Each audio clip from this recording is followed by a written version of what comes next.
Assalamualaikum warahmatullahi wabarakatuh. Apa kabar teman-temanku semua? Pada kesempatan kali ini aku ingin berbagi sedikit tips dan trik yang aku lakukan di tahun kemarin supaya bisa lolos tes CPNS ya. Mengingat sekarang sudah ada berita ya, banyak berita yang menjelaskan bahwa sebentar lagi akan diadakan tes CPNS formasi angkatan tahun 2021. Maka tidak sedikit dari teman-teman yang meminta tips dan trik padaku supaya bisa lolos tes CPNS. Nah, ini tips dan trik yang akan aku sampaikan, aku kemas dalam sebuah video supaya lebih komunikatif dan supaya lebih bisa dipahami. Nah, ini dia teman-teman, bisa perhatikan di layar supaya teman-teman bisa memahami penjelasanku dengan mudah. Aku buatkan mind mapping tentang tips dan trik lolos CPNS. Aku bagi menjadi 2 poin besar, yaitu trik dan tips. Untuk pertama kita bahas yang trik dulu. Poin pertama yaitu harus update info. Kenapa teman-teman harus update info? Ya, kita analogikan dengan ketika kita bermain sebuah game. Dalam memainkan suatu game, kita harus tahu aturan mainnya supaya kita bisa menang. Betul nggak? Nah, sama dengan tes CPNS ini. Supaya teman-teman bisa memenangkan tes ini, ya teman-teman harus paham terlebih dahulu aturan main dari tes ini. Kita lanjut ke poin perbanyak teman.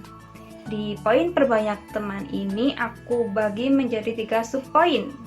Ya, subpoin yang pertama adalah berada di antara orang yang semangat. Kenapa kita harus melakukan itu?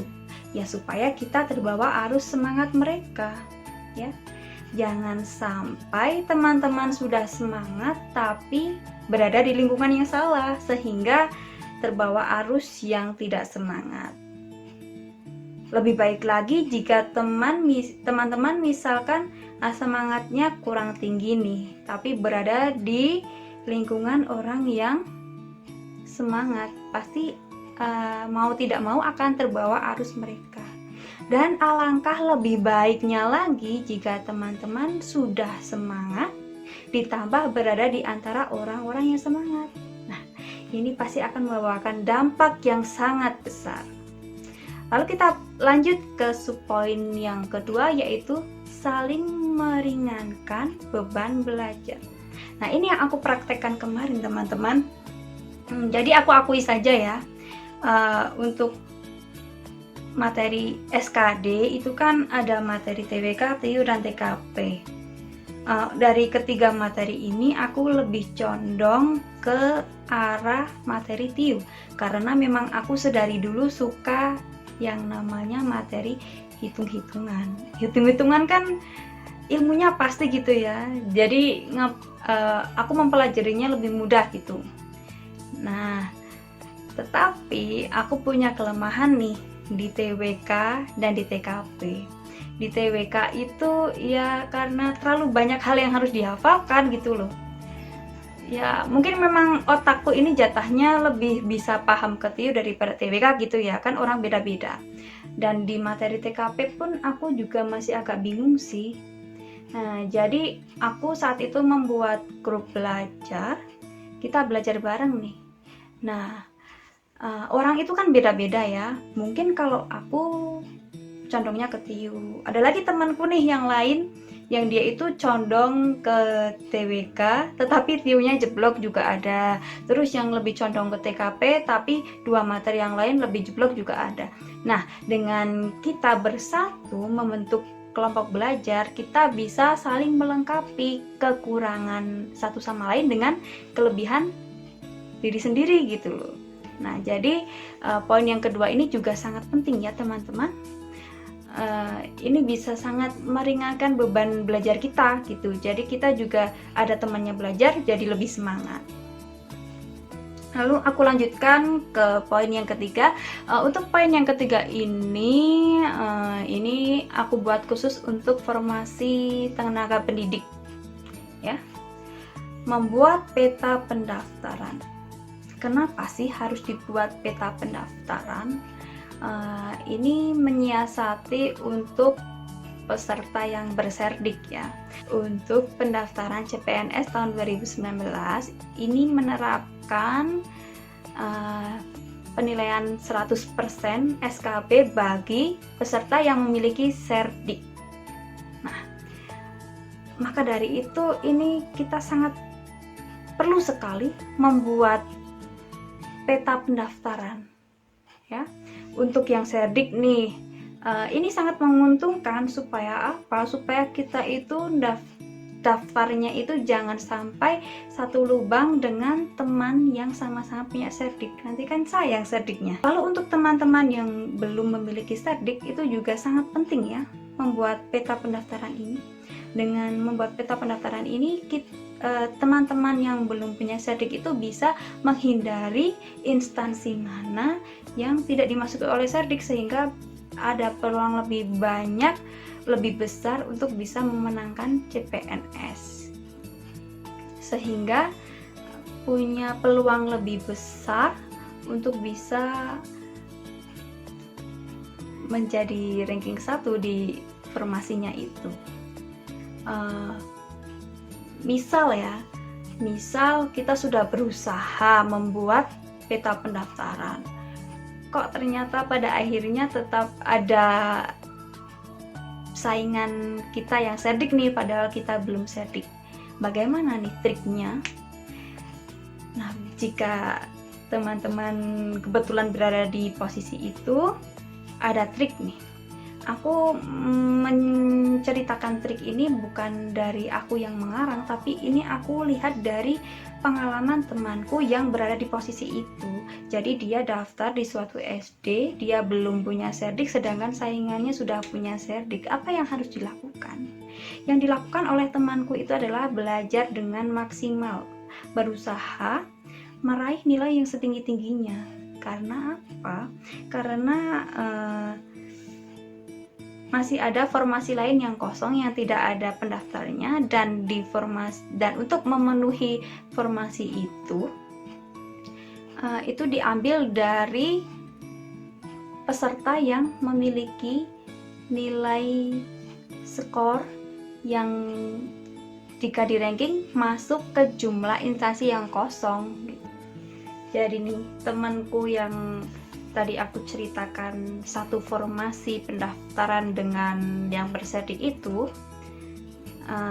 dia tetap bisa lolos CPNS. Kalau yang berserdik tadi itu kan jelas dia otomatis lolos di formasi yang dia daftar, ya.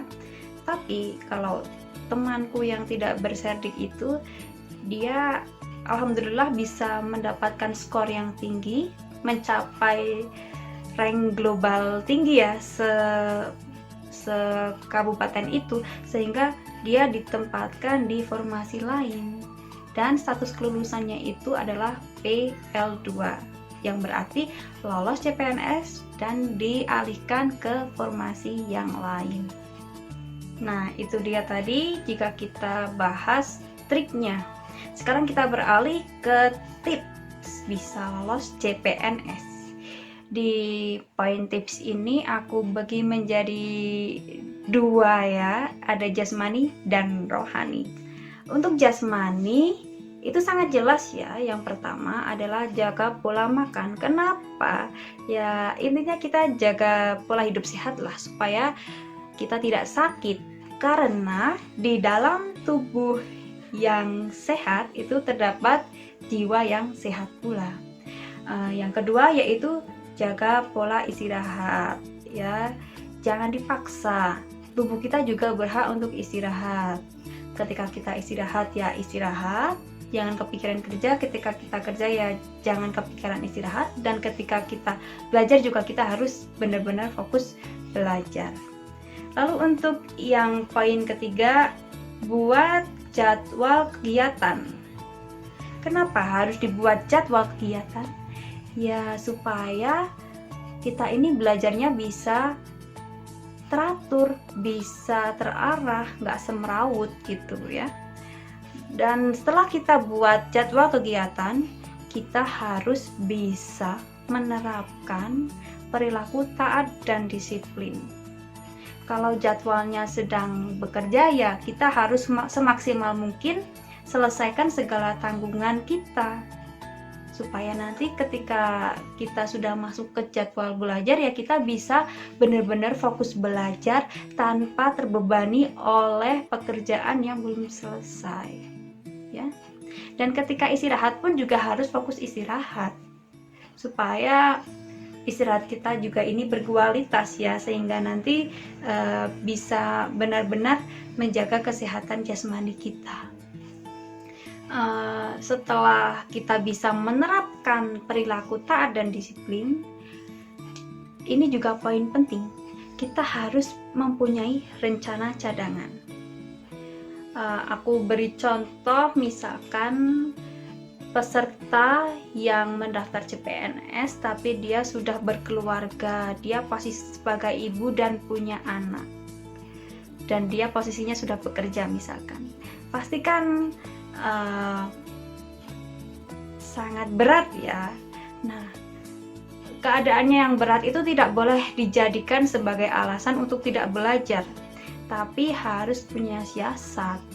Entah itu belajarnya sejam setelah selesai bekerja, belajar di kantor, supaya ketika sampai rumah itu tinggal istirahat, tinggal mengurus rumah, misalkan seperti itu ya. Aku percaya kok, kalau teman-teman ini sudah punya keinginan yang kuat, pasti akan selalu ada solusi bagi setiap permasalahan. Kuncinya semangat terus. Lalu kita beralih ke poin rohani. Untuk poin rohani aku bagi menjadi banyak subpoin ya, ada 4 subpoin. Kita bahas terlebih dahulu subpoin yang pertama, yaitu belajar. Belajar ini sangat teramat wajib, harus dilakukan. Tanpa belajar ya kayaknya nggak mungkin ya bisa lolos CPNS. Ya enggak. Di poin belajar ini aku bagi lagi menjadi 2 poin, yaitu menetapkan motivasi dan menerapkan slogan bisa karena biasa. Aku bahas dulu dari poin menetapkan motivasi. Setiap orang itu belajar harus punya motivasi. Bagaimana cara kita membangun motivasi? Kita membangun motivasi kita belajar itu dengan cara mengetahui tujuan. Mengapa kita harus belajar? Apa manfaat kita harus belajar? Ketika kita sudah mengetahui tujuan dan manfaat belajar, otomatis motivasi belajar kita akan tinggi. Ya. Lalu aku teruskan ke slogan bisa karena biasa. Nah, ini slogan yang sangat penting ya, bisa karena biasa. Jadi belajar itu enggak cuma menambah wawasan kita supaya kita bisa mengerjakan soal ya, tapi belajar juga bisa memperkuat mental kita, bisa memperkuat rasa percaya diri kita. Dengan terbiasa mengerjakan soal TIU, ketika kita menemui soal TIU yang pernah kita kerjakan, pasti kita akan merasa tenang. Oh, itu kan soal yang pernah aku kerjakan, pasti aku bisa. Nah, ini berarti tanda-tanda kalau kita sudah bisa merasa tenang. Tapi kalau kita tidak pernah latihan, misalkan nih kita belajar ya cuma belajar satu soal dipelajari sekali, terus gak kita ulang-ulang, kita tidak terbiasa mengerjakan soal itu, ketika kita menemui soalnya di saat tes, pasti kita akan muncul rasa panik. Wah, ini yang aku pernah belajar ini, tapi kok aku lupa ya? Yaitu karena tidak terbiasa. Ingat teman-teman, layaknya kita menghafalkan suatu jalan ya. Ketika kita berjalan mencari suatu alamat, kalau kita sudah terbiasa lewat, pasti kita akan hafal jalannya. Begitu pula dengan tes ini, ketika kita sudah terbiasa melakukan tesnya, simulasi misalkan, kita sudah terbiasa latihan, pasti kita akan hafal dengan tipe-tipe soal sehingga menambah rasa kepercayaan diri kita dan memperbesar mental kita sehingga kita bisa lebih tenang ketika mengerjakan tes. Dan belajar yang paling baik itu adalah belajar dengan cara pengalaman ya. Misalkan kita sudah berpengalaman ikut tes yang serupa, pasti akan memberikan kita gambaran sehingga kita tidak akan terlalu panik. Tapi misalkan nih untuk para fresh graduate yang baru aja lulus yang belum punya pengalaman serupa, bisa disiasati dengan cara sering berlatih dengan simulasi tes. Dengan simulasi tes, kita bisa berlatih juga cara manajemen waktu supaya nanti ketika kita praktek beneran mengikuti tes itu kita tidak ada istilah kehabisan waktu ya. Itu juga harus diasah kemampuan kita dalam memanajemen waktu. Itu sangat penting. Kita lanjut ke poin selanjutnya, yaitu fokus. Kita harus fokus dengan tujuan kita lolos CPNS. Kita harus menanamkannya di dalam hati yang terdalam. Aku harus lolos CPNS supaya apa?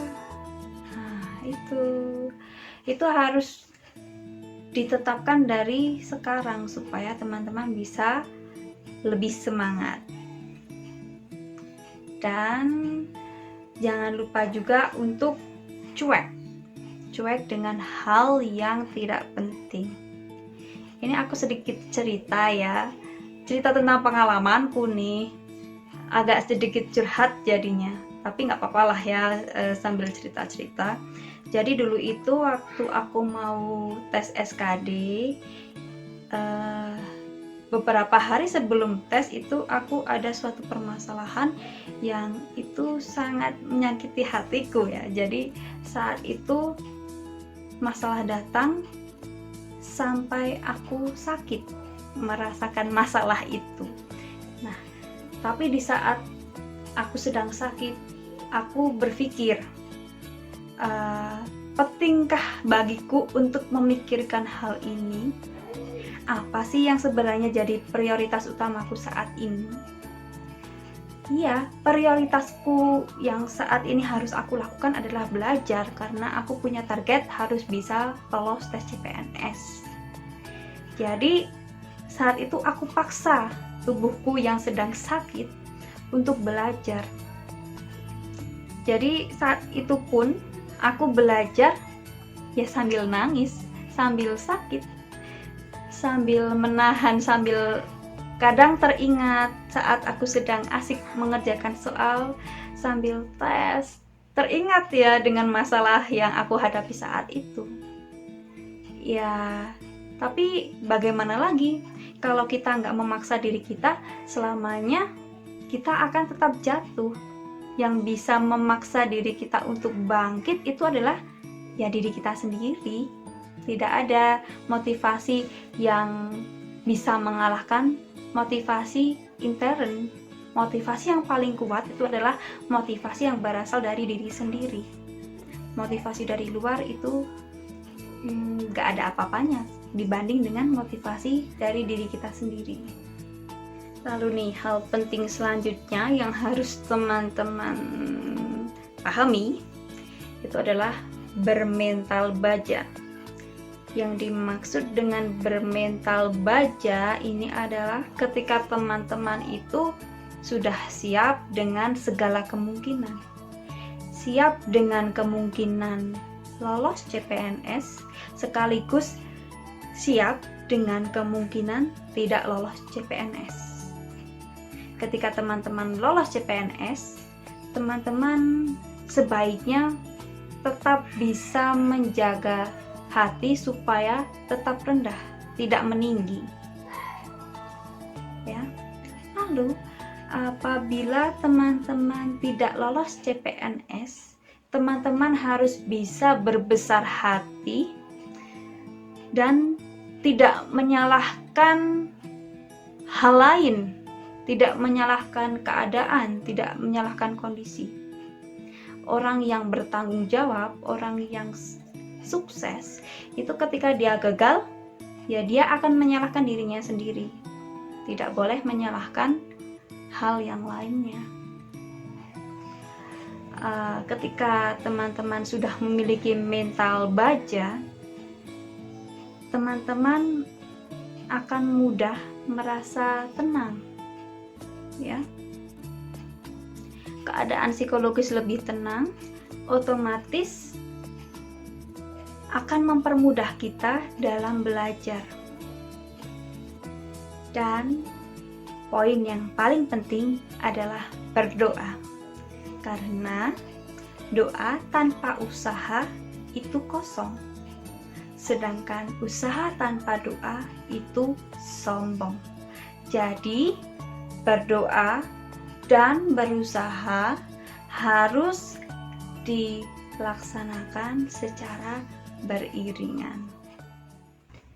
Temanku pernah berkata, peperangan yang sebenarnya bukanlah di saat hari H tes itu berlangsung, tapi peperangan yang sebenarnya itu adalah dimulai saat ini.